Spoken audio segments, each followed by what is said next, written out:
তো গাইস, আজকেও তোমাদের মাঝে আরও একটা নতুন ভিডিও নিয়ে আসলাম। খুবই চমৎকার ভিডিও।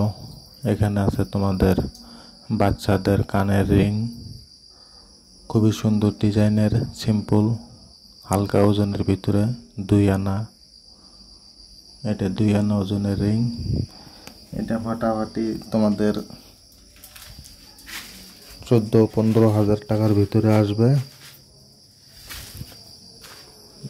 দেখতে খুব সুন্দর, খুবই চমৎকার, চাইলে নিতে পারো। আর একটা আছে, এটা উপরের কানের, কেউ কেউ বাচ্চাদেরকেও দেয়। খুবই সুন্দর, 3 রত্তি ওজন,